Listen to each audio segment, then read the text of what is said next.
Hey everybody, Zach Dibmars here for Fish Talk Magazine. Thanks for joining us for another edition of Live with Lenny.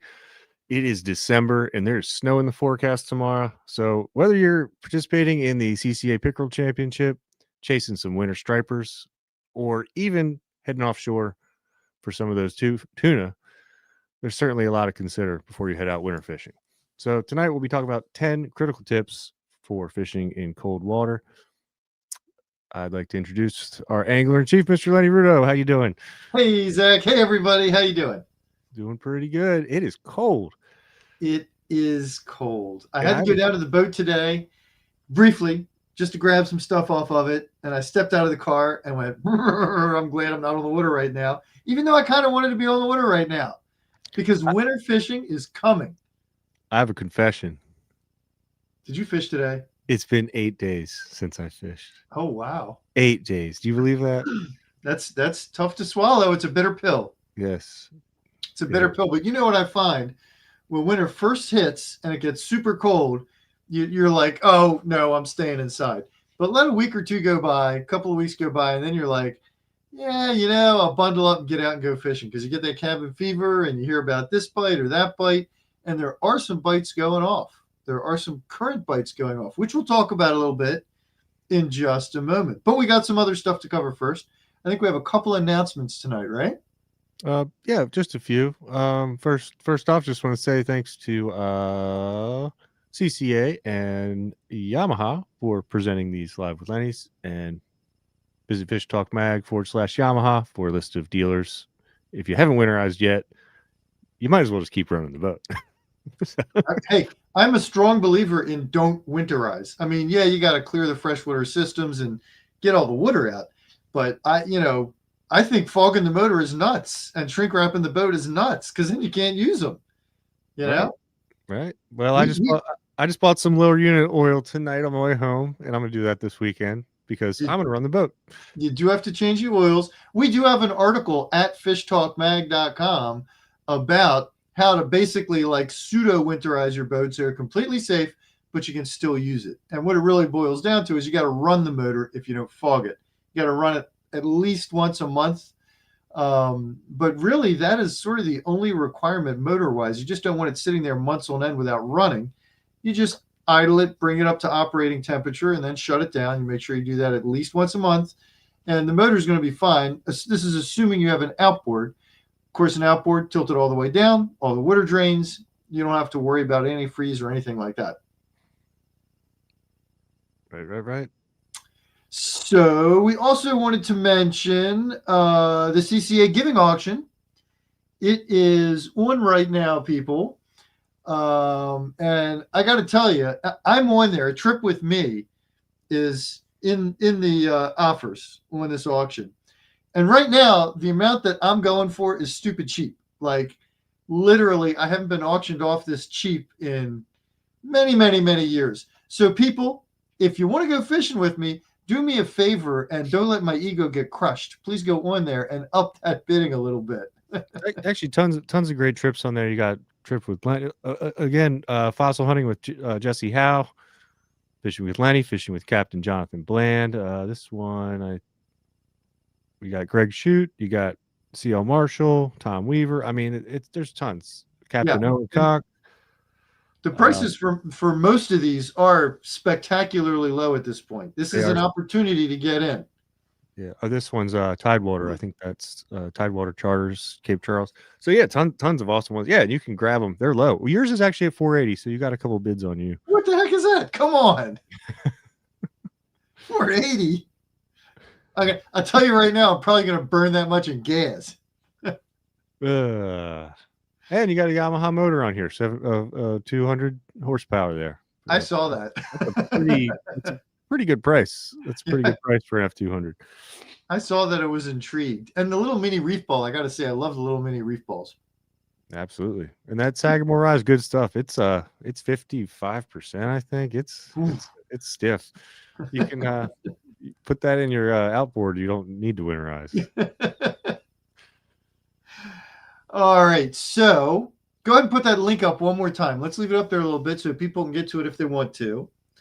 And in the meanwhile, People, as you know, we announced the winners for the CCA invasive species competition on Live with Lenny, and I think we got a new set of winners tonight, don't we, Zach?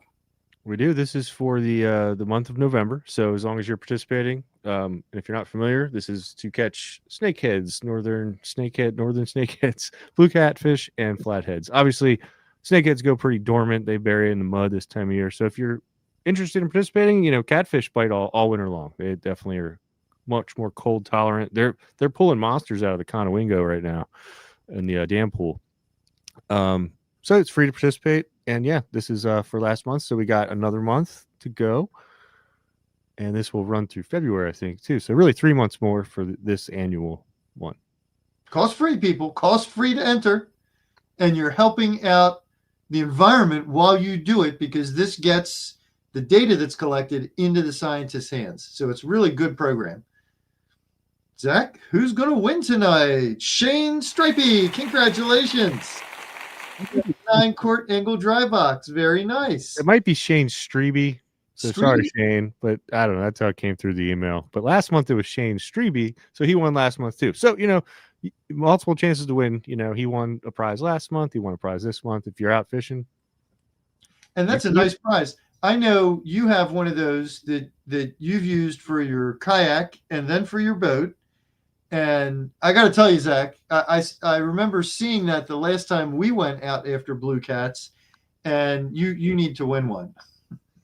Yeah, mine's a little busted up, dude. It's not quite load bearing for a 200-pound human. So how old is that one? Oh man, mine's probably 5-6 years old at this point, maybe even older. But it's cool. It's got the rod holders on it. You put 4 rod holders on it, and it's just great extra rod storage. Great for the kayak. That can hold about 6 or 7 snakeheads too, by the way. Ooh. But one time I reached back to grab a beverage to celebrate the 6 or 7 snakeheads in the cooler. Opened the lid up, and a snakehead that had been bled out shot out of the cooler and swam off. I was like, they are survivors. You haven't really caught them until you take the fillet knife to them. I did. That's the crazy thing. He didn't have any gills left. He was using his primitive lung. So. All right, we got a few more of these. Mike Dawson, congrats, Mike, on the cocktail tumbler kit. Very nice. That's quality stuff too. That toadfish gear is quality stuff. Yeah, we got some more of it too. And again, if you're fishing a lot, multiple chances to win. Oh, Mike is up again on the Marucci's. Very nice. And Richard Barrett has got, ooh, look at that one. Yeah, that's cool. Dang, a 7-inch folding toadfish. That looks sweet. Yeah. All right. Well, congrats, Rich. We got to go catfishing. Herb Floyd. Hey, Herb wins the shears. Those look pretty darn nice too. Yeah, and I believe they come with a sheath as well, so that's nice. Yeah. Excellent. Great for cutting up some chicken necks, maybe. Or maybe actually dispatching of a snakehead 100%. There you go.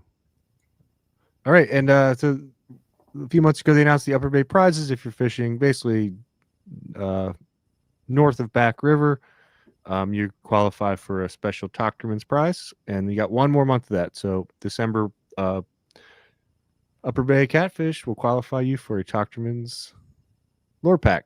And Megan Peachy. Is that Peachy? Peachy. Congratulations. Nice lure pack. That's looking good. Yeah.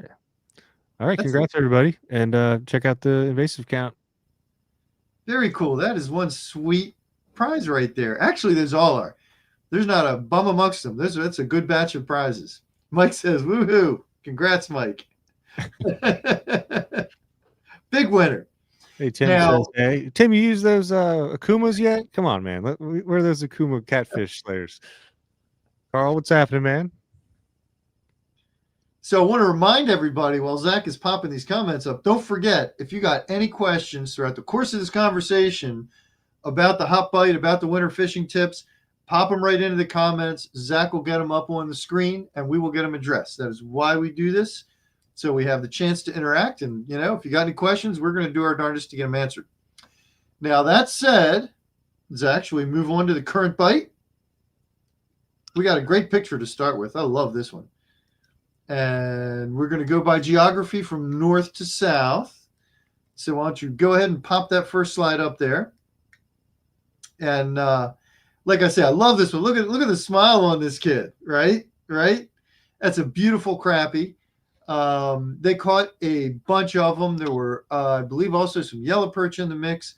And this is from the Northeast River. And so the fish up there, they are biting. Now, we have heard from a lot of anglers that a lot of the bodies of water that are a little more susceptible to abrupt temperature swings, I'm talking about the mill ponds here in specific, have been kind of shut down recently on and off due to the cold snap. Zach, I think you've got some direct experience with this. You saw a significant decrease in the bite last week, right? Oh yeah, for sure. Yeah. And that's not, it's not terribly uncommon. Those shallow bodies of water, when you get a bunch of 30-degree nights in a row, they have some pretty radical temperature swings. So I would expect that bite to start to creep back up and become decent again in another week or two here if the temperatures just stabilize a little bit. Meanwhile, areas like this where you got some deeper water, you got a better chance of those fish continuing to bite. The reservoirs, again, you got some deeper water. Temperature swings aren't going to be quite as abrupt. I would expect the fishing there to be decent too. All right, let's go on to the next slide and the next bite. Out on the bay, the rockfish. It's funny talking to people. A lot of people have been like, "Oh man, the bite's been really good." I would say the bite's been really tepid.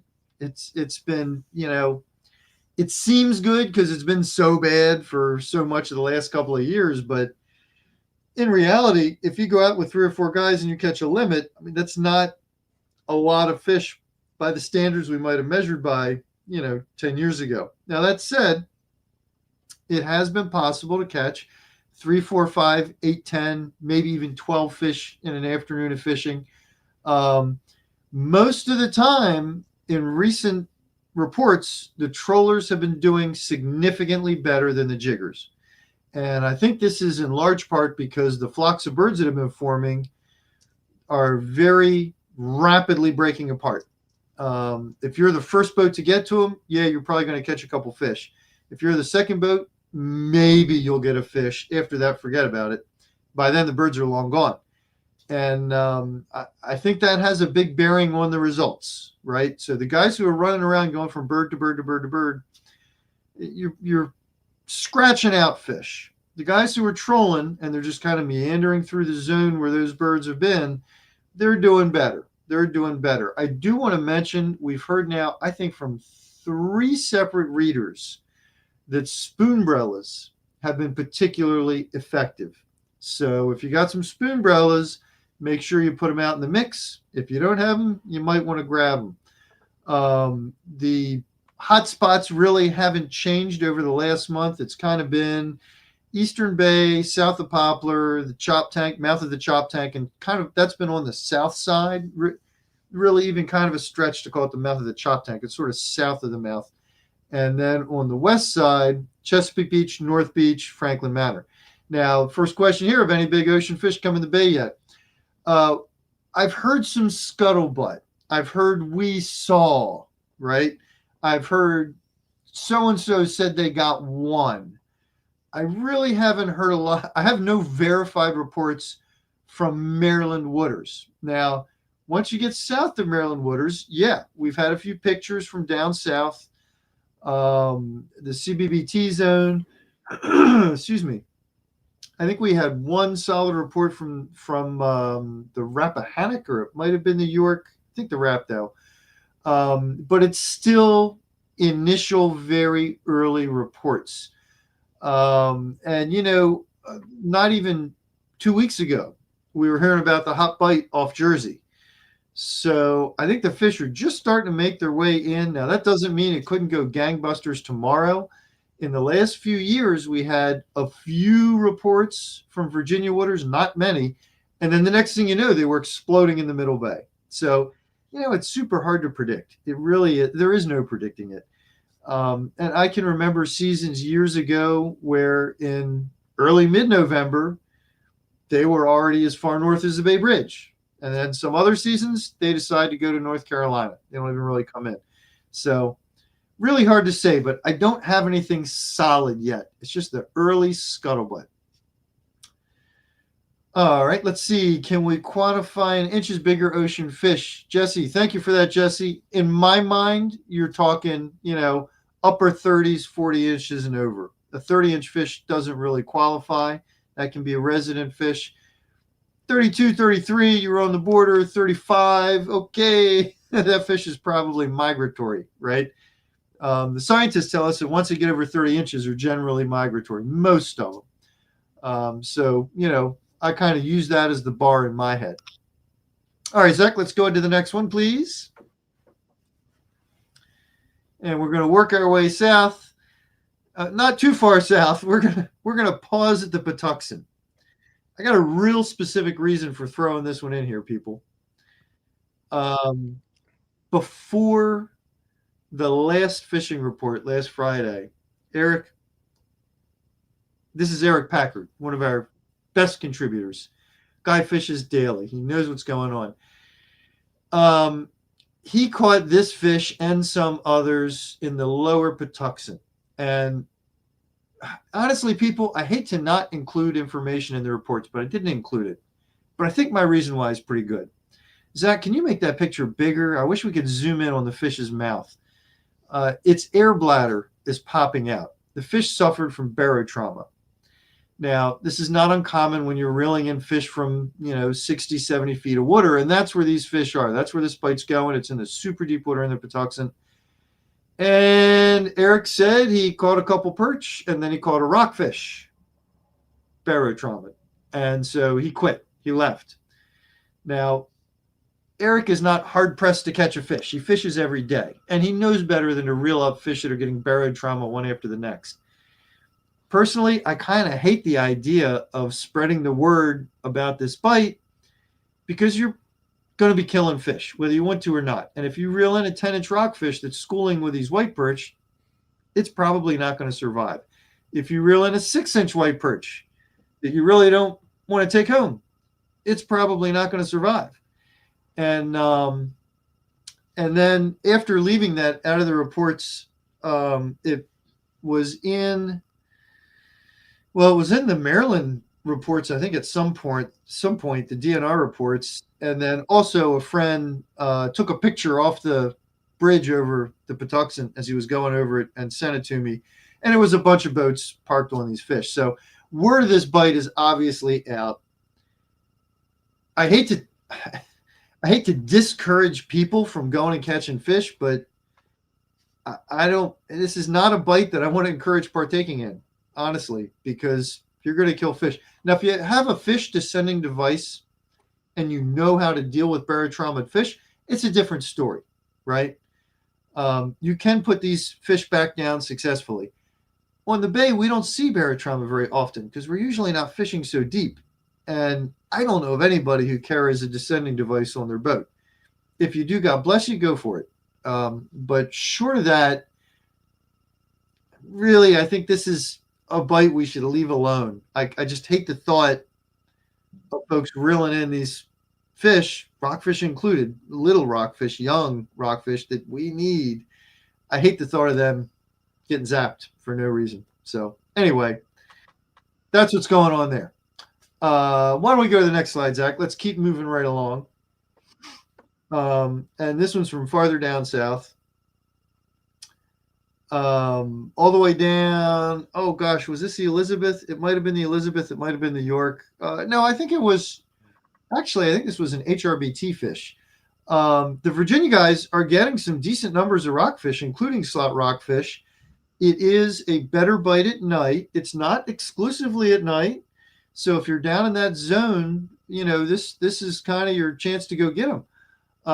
It's hard to see on the ruler here, but this was actually like a 30-inch fish. There are some, still not big giants, but decent fish popping up. And God bless you if you can go out and fish at night right now. In my younger days, I might have done that in December. Not in this day and age. It's going to be cold out there. But it is a good winter bite that's going off, right now. Fishing at the light lines is generally going to be a really good bet. And that's the game at night, right? You get to the light lines, and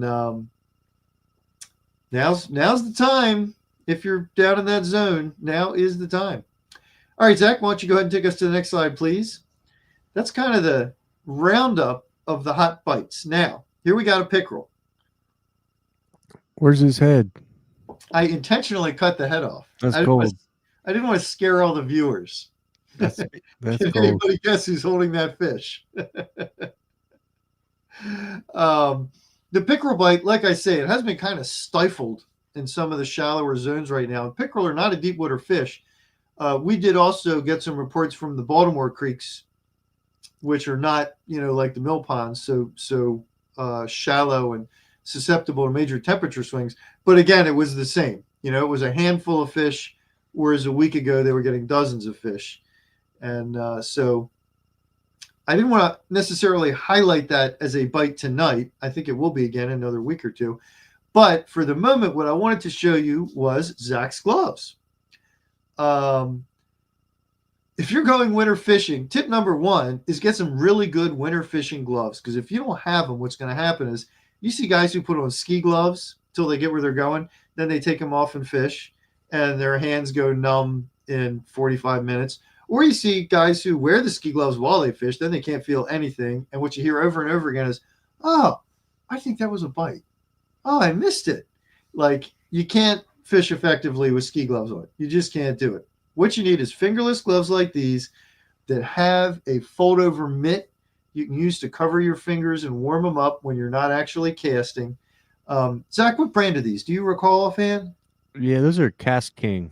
Cast Kings. Okay. I have a pair of fish monkeys that's very similar to these. I have those too. Yeah. They're good gloves. I really like them. What I generally find, honestly, is buy the gloves that are marked for ice fishing, and they're generally going to be the better gloves that, have these different elements that you really need. I'll tack on a tip on your tip. What's that? Take 2 pair of gloves, because when they get wet, you're going to want dry ones. That is a good tip. That is a good tip. All right, let's go ahead to the next slide. Or actually, you forgot your gloves one time, and I let you wear this. So, it's not shown here, but what I wanted to show you, this is my son Max with one of the big winter fish. This was last December, I think right around Christmas time. And the key element here to look at is his hands with no gloves on him. He has no gloves of any sort on him. Why? Well, when you get these big fish, you don't want to handle them with gloves on your hands unless you get the gloves wet first, which defeats the purpose unless they're waterproof. But the bottom line is you don't want to touch these fish with anything dry because you can remove the slime. The fish need the slime. The slime acts as a barrier. It's part of their immune system, essentially. And it also helps them move through the water. So removing the slime is a big no-no. So you get a big fish like this, if you want to hold it up for a picture, you really need to take those gloves off. So where's the tip in this? The tip in this is bring a dry towel.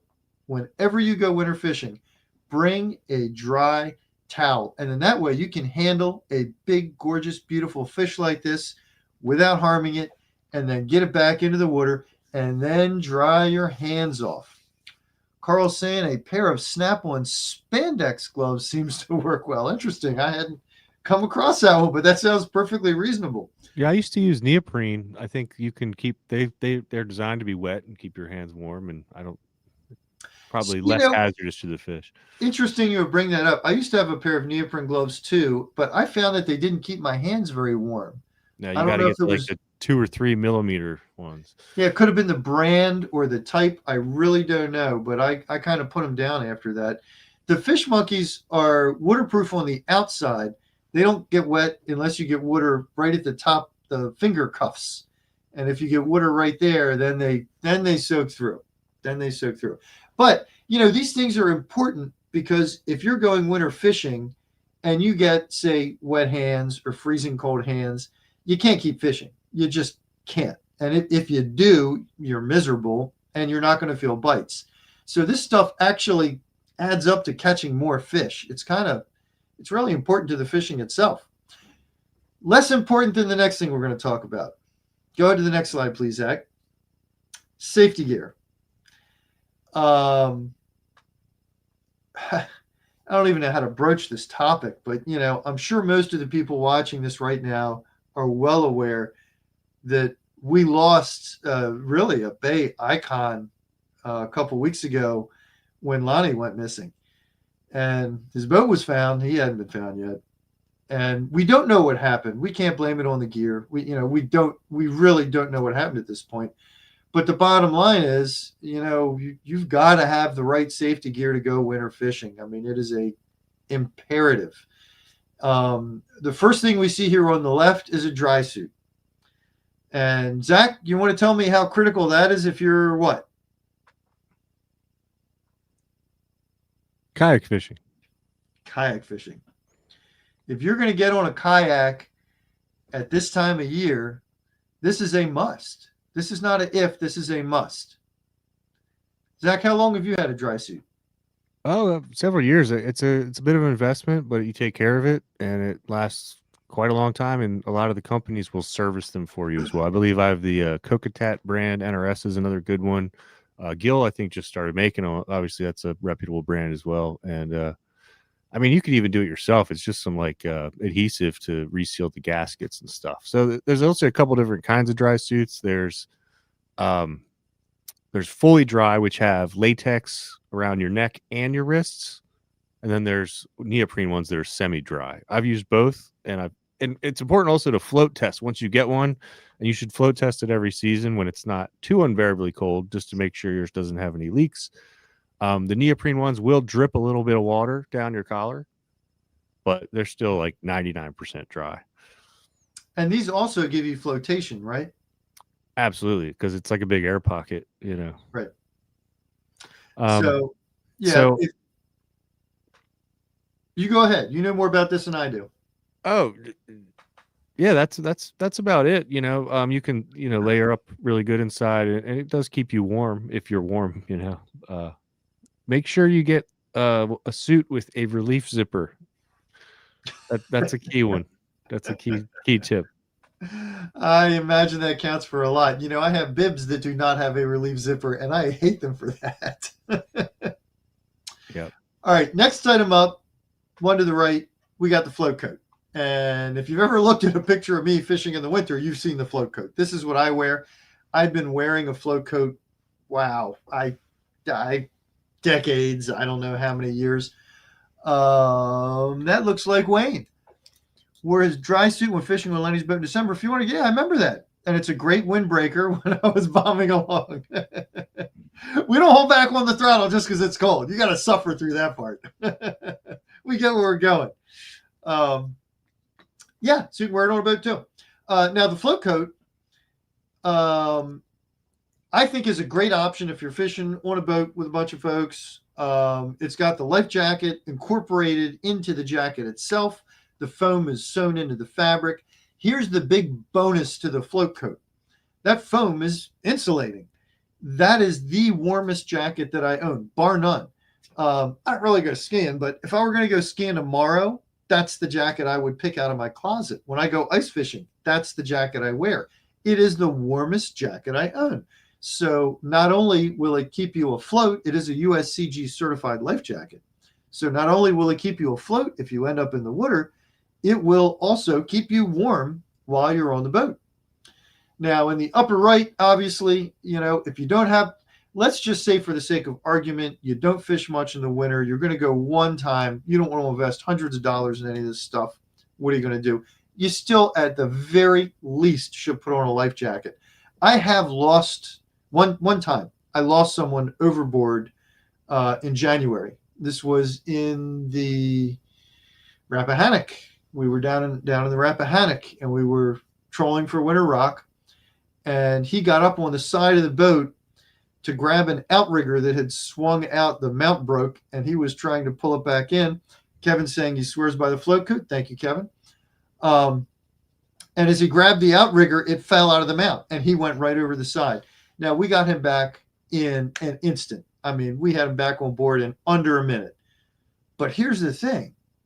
That quickly, he could not manipulate his fingers. He was wearing coveralls with buttons, and he had a change of clothes aboard, which was a lucky break. Like Zach said, bring the dry stuff.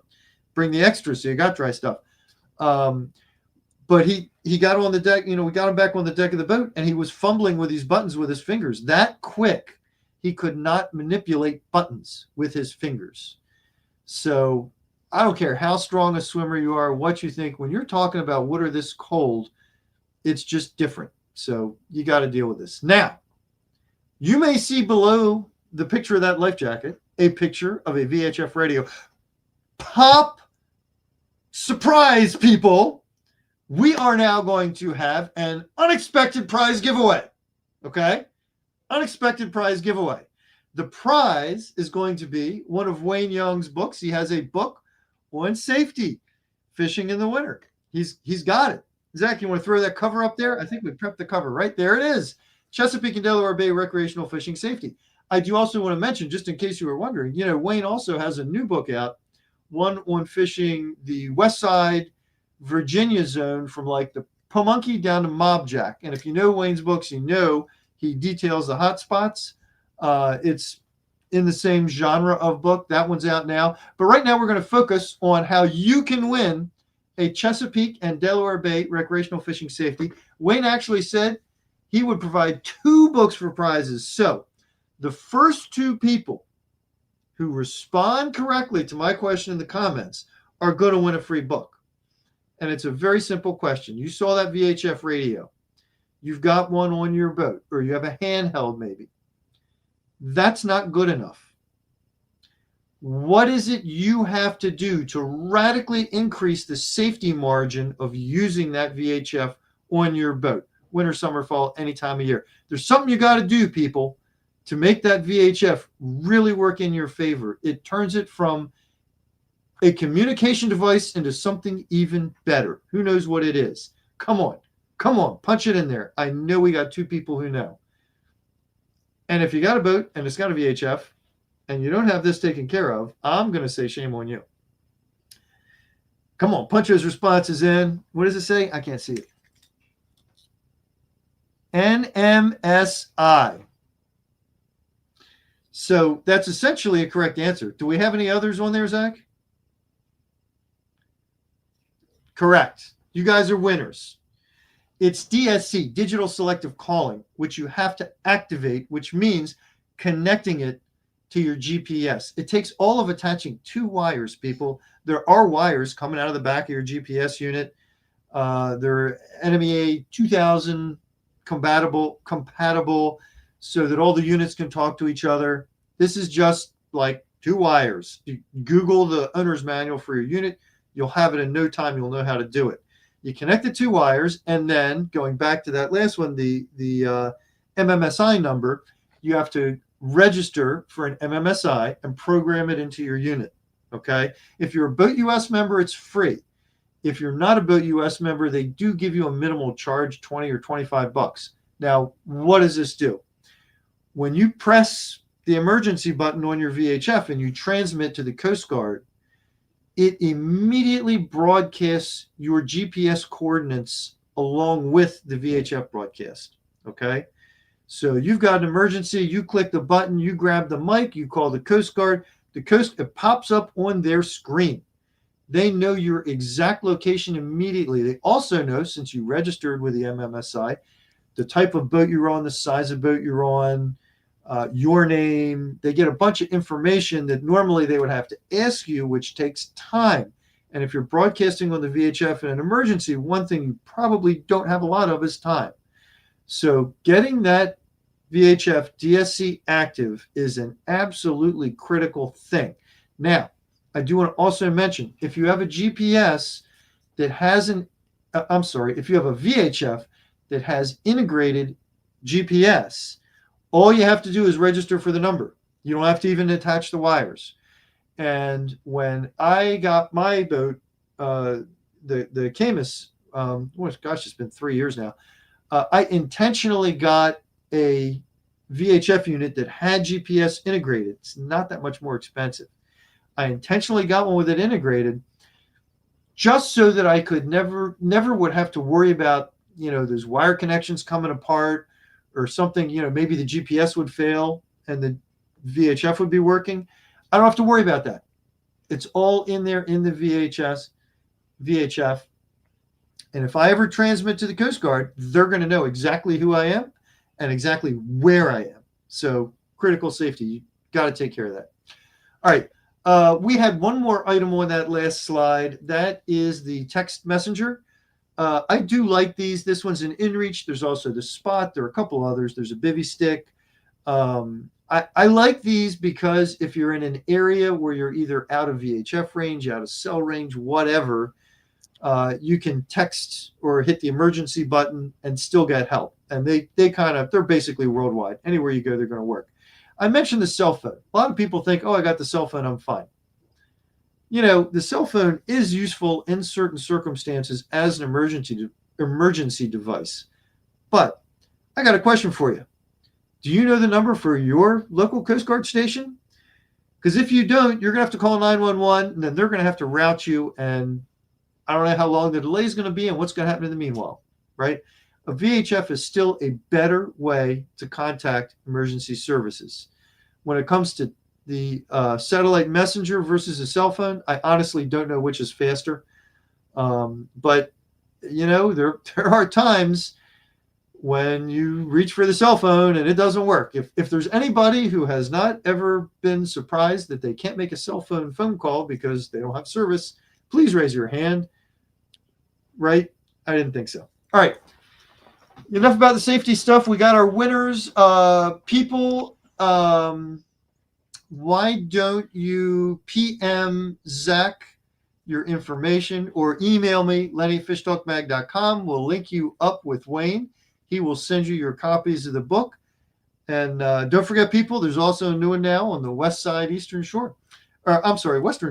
So that was I think, is that Matt Schultz? So Matt, even with the typo, we'll accept that. That's the it's MMSI. MMSI, and then on Facebook it was Matt Franz with the connector. So, and a lot of people got it right after that, but those were the first two. So just awesome. I'm glad some folks are tuning in. The last statistic I heard was that only like 10 to 15% of the recreational boaters out there who had a VHF, actually had it DSC active. And that's just a pitiful number. This is like the best safety advancement since EPIRBs were invented.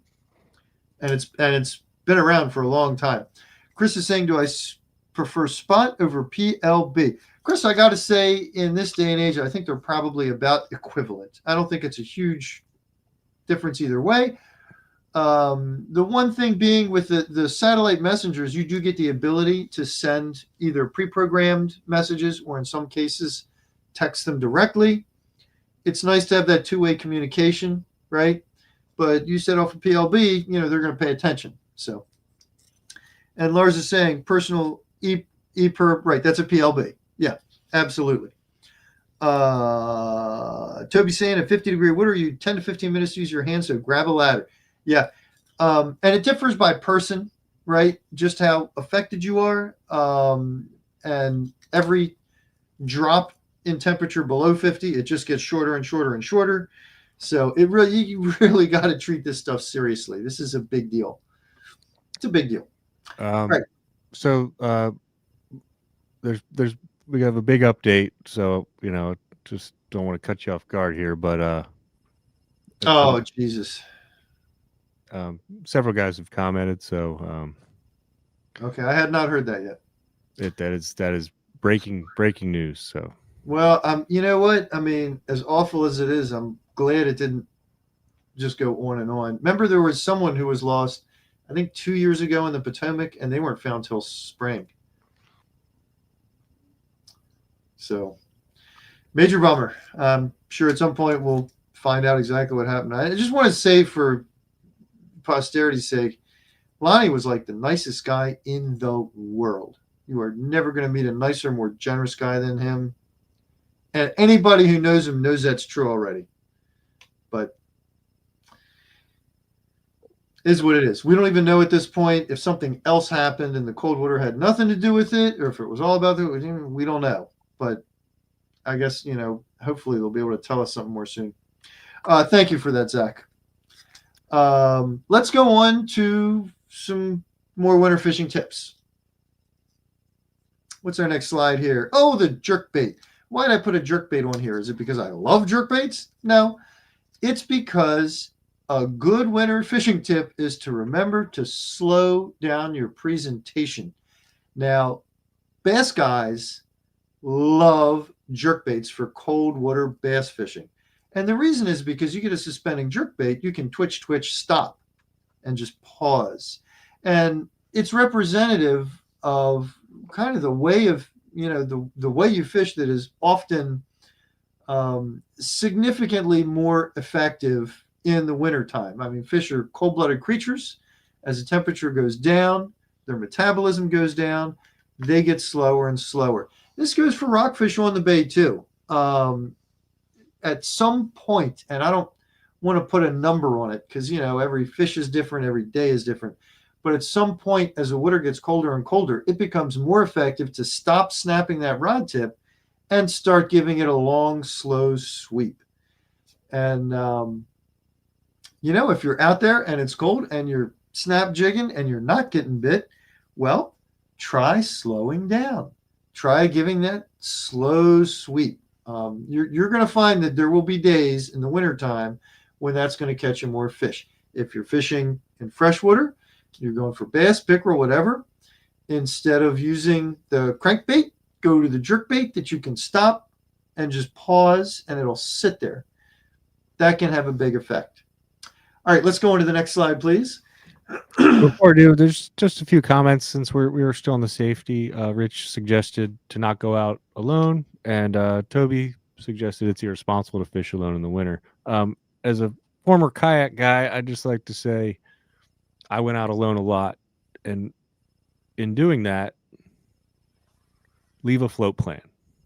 If you're gonna, leave a note for your spouse, your partner, your roommate. Shoot someone a text, just tell them where you're going. So if you do, if you got the gear and you're confident and you've watched the weather forecast, just leave a float plan. Yeah, you're certainly safer if you're not alone. There's no question about that. I might take a little bit of issue with, saying never go out alone.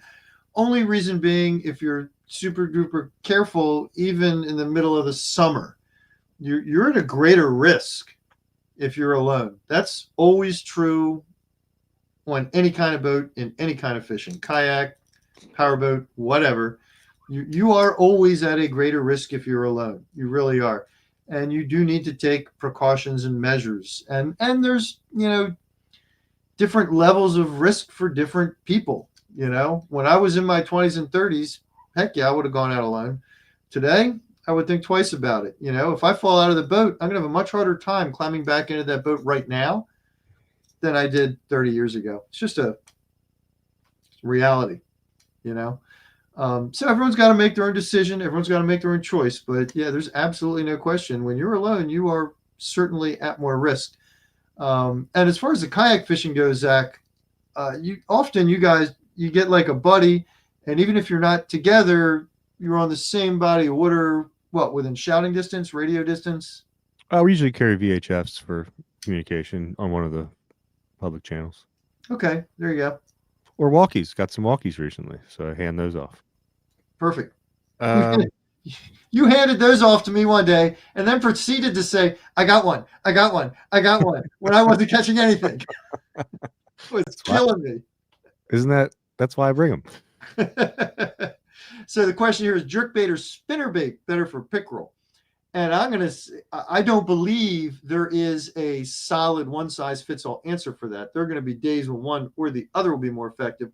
I do like the inline spinners more than a regular spinnerbait for the pickerel. But you're going to find days when the jerkbait's going to catch more, and you're going to find days when the spinner is going to catch more. I personally think. I don't think there's cut and dry there.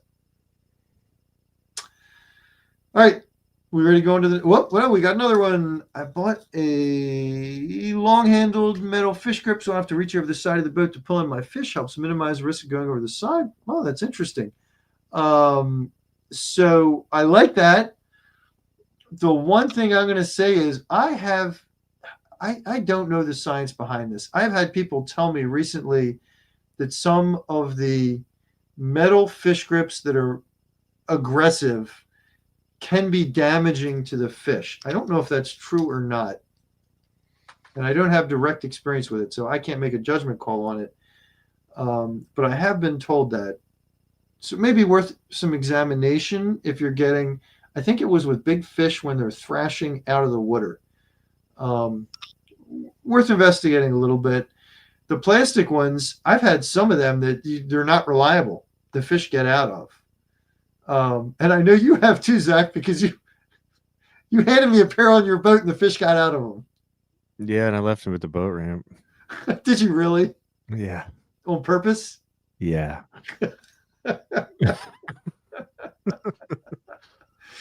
But there are some that are definitely more effective, right? I mean, I like the fish grip. It's called the fish grip. yeah, there are some that do the job. But that certainly makes a lot of sense. You're not sticking your hands in the water that way, and you're not touching the fish. I gotta guess, even if it's a metal fish grip, as far as trade-offs go, it may well be less harmful to the fish anyway, just by virtue of the fact that you don't have to handle it as much. I don't know that for a fact. I shouldn't even say it. I'm not a fish scientist, but I just kind of suspect that. All right, we got any more questions, comments before we move on to the next slide? Now let's move back on to the fishing stuff. Oh, we got. Make that bigger so you can see what's. Yeah, thank you. So I put this fish in here because I wanted you to see. Oh, those are my fish monkey gloves. You can't even see my fingers sticking out, but those are fingerless.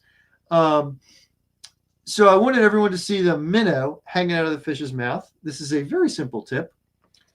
Pretty much any fish that will eat a minnow in the middle of the winter, once that water goes below like 47, 8 degrees, if you use a minnow for bait, you will probably catch more fish than if you fish lures. And some guys love fishing lures, period. They don't want to touch bait. I get it. I have no argument with you.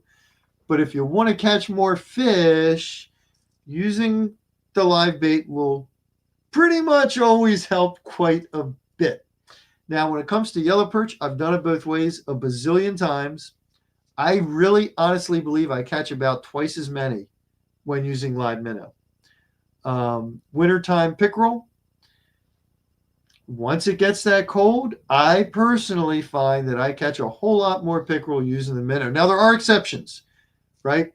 There are certain days when, for whatever reason, the minnow goes completely untouched. But if you're throwing swim baits or lip plugs, you'll catch a few fish. This usually happens when the bite is not great in general. I don't know why it is, right? I don't know why the fish do what they do, but there will be days when, and I carry some of those lures so that if I put my minnow out there and they don't get bit half the day, I can put on the lure and start throwing it and trying it. And a lot of times that'll end up catching a couple of fish. Toby's reprimanding you for not mentioning swapping those trebles for singles. Oh, well, that's a good reprimand. Yeah, definitely. Thanks, Toby.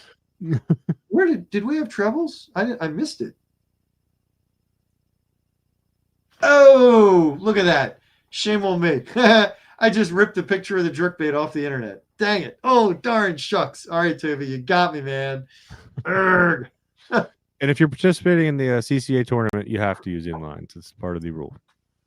Yeah, that is. Thank you for that, Toby. That is a very timely, good reminder. Yeah, there's no need to have a treble on anything. There really isn't at this point. You can swap them all out, and no, it's not going to result in a whole lot of lost fish. My personal feeling on topwater, because that's usually the kind of plug I'm fishing when I fish plugs. My general feeling is you might miss 10% more hits. Big deal. They slam a topwater and miss it all the time anyway. You really don't need the trebles. And I did have a lot of jerk baits going this summer. The rockfish really liked them for some reason, the 4-inchers, blanking on the specific. But anyway, they worked just fine with the singles. You did not seem like I missed a bunch of hits. And then there was one day where I got a couple in and I ran out of singles to swap them with, and I was going fishing the next day. So I took my pliers and I just crimped down the barbs on them all, which was your tip, Zach. You were like, crimp the barbs. So I crimped the barbs down. They came out a lot easier. And then other people have mentioned to me at different times, and I've done this at different times too. You can also take your cutters, if they got side cutters, and snip two of them off and just leave a hook, right? Thank you for that, Toby. I can't believe I did that. I grabbed that photo and it didn't even. Oh man, I didn't realize it. Oh well. All right. Anyway, bait. Middle of the winter, bait will help. Even if you're a lure guy, it will help. All right, take us on to the next. Okay, now, cool picture, right? I put this picture in here, even though we're not going fishing for yellowfin tomorrow. I'm pretty sure none of us are. But if you look in the corner of that fish's mouth, you can clearly see the hook. And then if you look along the body, you can't see anything else. And then right down near the anal fin, you can just see this little stripe of leader. And then you can't see it anymore. Can you see that? I hope everyone can see that. The tip here is go to fluorocarbon and or lighter leaders. So you've undoubtedly noticed that at this time of year, when you're winter fishing, the water is super duper crystal clear, right? It holds much less suspended solids. There isn't a bunch of algae in it, right? And that water is just spectacularly clear. You can see through it 10 times better than you can in the middle of the summer. Guess what? The fish can too. They can see through that water a whole lot better too. So this is the time to bite the bullet and spend the extra money on the fluorocarbon.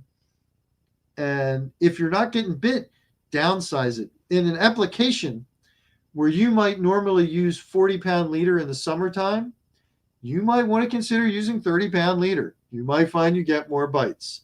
It really does have a significant impact. And this, when this particular picture was taken, this was a few years ago at the Hot Dog, chunking for yellowfin.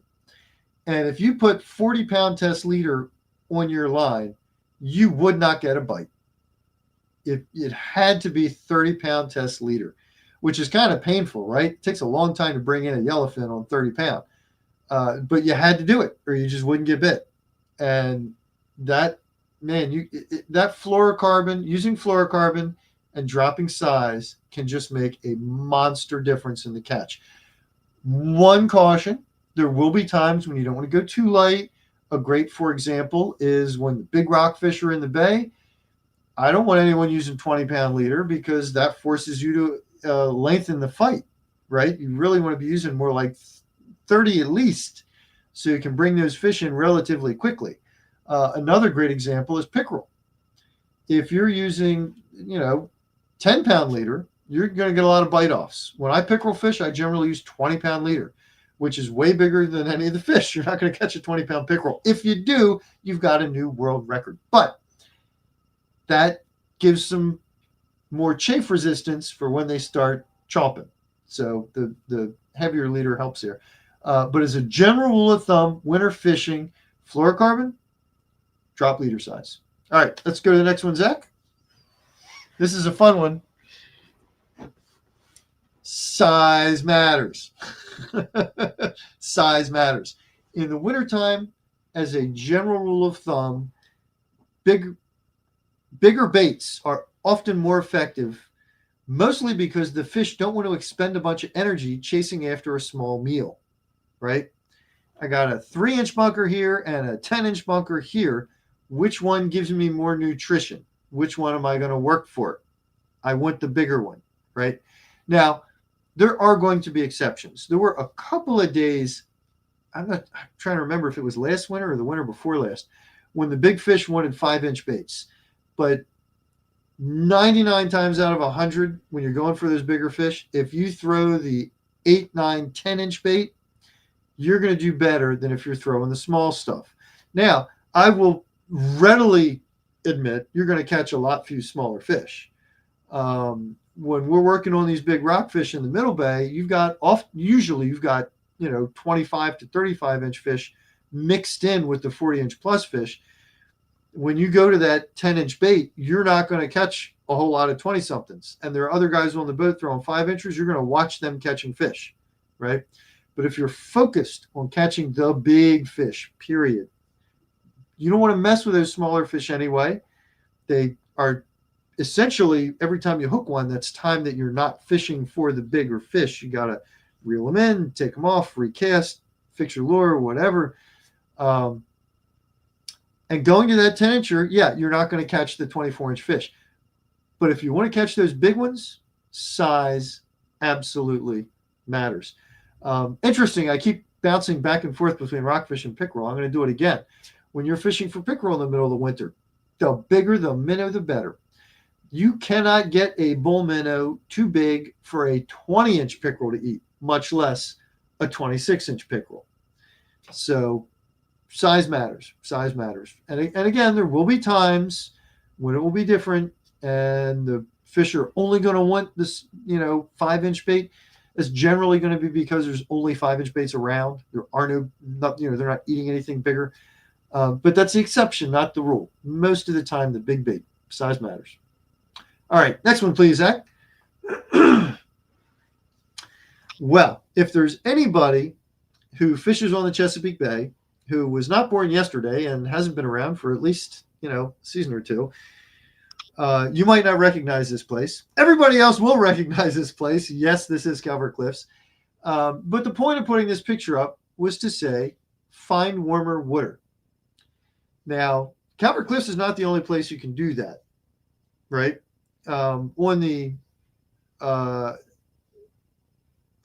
eastern shore and in Virginia waters down south, quite often you're going to be able to find flats that drain off, where in the wintertime, you wait for the afternoon sun on a sunny day, it warms up that water, and then a falling tide kicks in and the flats start to drain off. That water is going to be a couple degrees warmer than all the surrounding water, and you'll get redfish in it. You might get specks in it. The fish will be looking for that extra degree or two. It doesn't take a heck of a lot. Then, of course, you got, the man-made places. Brandon Shores is another one. There are multiple warm water outlets in Baltimore. There are multiple warm water outlets down south on the Bay in Virginia. Shame the hot ditch is gone. I mean, I guess it's good for a lot of different reasons, but it's also a shame. But there are others. There are a lot of different areas. Pretty much anywhere where there's a outflow, the water is going to be a little bit warmer. An outflow coming from land, the water is going to be a little bit warmer. There's one at the mouth of the Magathie. Shucks the sewer pipe, gives you another degree. A lot of these areas, not huge differences, not like Calvert Cliffs. That's probably the most extreme example. But anywhere you've got a little bit of warmth, that's going to help. Go ahead and take us to the next slide, Zach, if you would, because this one is super important for anybody who fishes freshwater. So on the right-hand side, you see the difference in the way the sun goes through the sky throughout the course of the day between summer and winter, right? The sun is much lower in the sky right now than it is in the middle of the summer. So what does this do? This changes the warming effect of the sun on a waterway. Now, I use this picture of Johnson's Pond. This is true for essentially really every freshwater body of water, and also tributaries where there's not a whole lot of current flowing, where the water is just kind of sitting, okay? I use Johnson's as an example because I've looked at this on my fish finder, and these areas that are circled in red, reliably, any day the sun is shining, those areas, after about 11 o'clock in the morning, trend warmer than the rest of the lake, okay?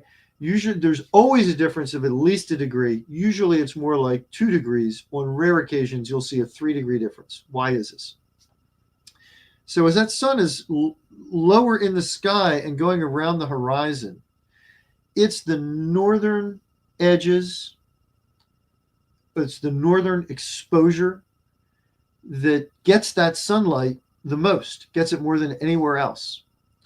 And when you have a shoreline like these that angles north, and it's a little bit to the west in both of these cases, but it's really the northern exposure that counts, you'll get this pocket of water that warms up more from the sun, and the bank warms up more from the sun.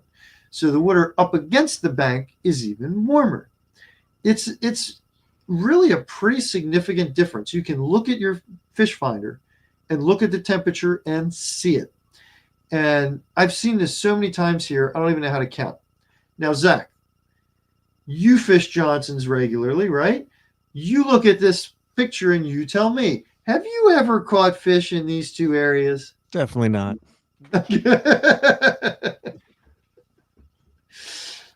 It holds true for any body of water. Before you go fishing on a winter day, look at a map. Look at these areas that have this northern exposure and make a mental note. And after lunchtime, try looking at those areas. You'll find that they are warmer. And again, this isn't necessarily going to be true on a cloudy day, right? This is on a sunny day. And overnight, the difference will dissipate. You won't go here first thing in the morning and see this. This is an afternoon thing, which leads me to my final tip of the evening, folks. And that is sleep in, go late. A lot of times at this time of year, that morning bite is not a thing. The fish are actually getting more active in the afternoon, late afternoon, early evening, when the water has had a chance to warm up.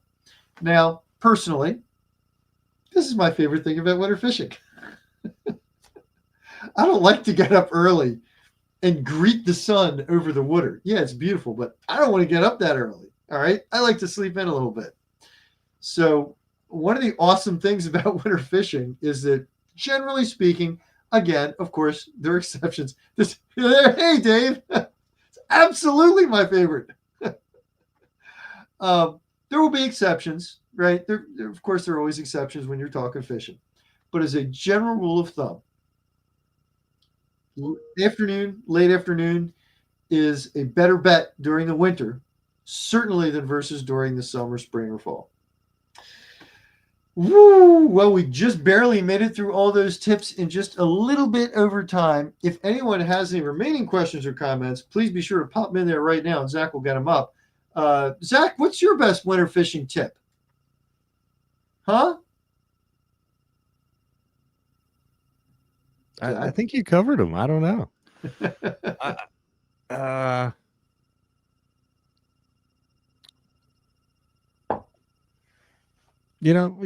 don't know. For me, I do the pickerel tournament, and Delaware's open, and the Delaware license is $20.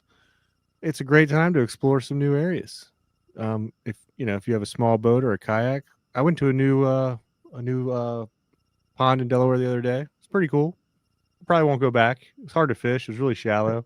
There was a lot of people. I think I might have saw snakeheads jumping out, and I'm like sitting on my phone last week. Yeah, I'm like, are there snakeheads in here? And there's like, oh, there's a ton of snakeheads in here. I'm like, oh man, but there's like 30 mill ponds in Delaware or something like that. The whole Eastern Shore is really covered in them, and they are great fishing spots. I would, when I was way, way, way younger and didn't have as good access to the bay, I used to hit those mill ponds all year round, and all of them. And man, I go from one to the next, go pond hopping. Some of them are small, and you can fish, 2, sometimes 3 in a day. Yeah, I fished 2 that day. Yeah, and it's kind of fun. Take a little lunch break, haul out, go to the next one. Yeah, very interesting fishing. Just look on a map. They're just a few, 10, 15 minutes apart sometimes. Yep. Well, thank you, Zach. Thank you, everybody, for tuning in. We appreciate it. We hope you enjoyed tonight's Live with Lenny. It is cold out there. Don't let that deter you. Fishing can be just as much fun in the middle of the winter as it is in the heat of summer. Am I right? Absolutely. Now, if it just warms up a little bit. A little bit. Yeah. My other personal tip is that if the high of the day is not 40 degrees, I'm not going out because I'm toast after. No, that I'm frigid after an hour. I'm kind of with you. If 40, I can deal with. Sometimes ice fishing necessitates being out in colder weather. Yes, but then you can gear up for that. Yeah. Being on a boat or a kayak, you have to be a little more mobile. You can't be like the kid in Christmas Story where you can't move your arms. But you can This do is that ice fishing. Plus, as soon as you start auguring, man, that gets the blood pumping. If we ever go ice fishing again, I'm bringing my little buddy heater, little propane heater. Hopefully, Okay, it'll melt through the ice. deal. The hot air rises. I think it's fine. I might even put that on my boat this winter. Can I bring that on our next trip? That's a little scary. All All right. Well, thank you, Zach. Thank you, everybody, for tuning in. We will see you next month, if not before. See ya. And tune into the fishing reports tomorrow. See ya.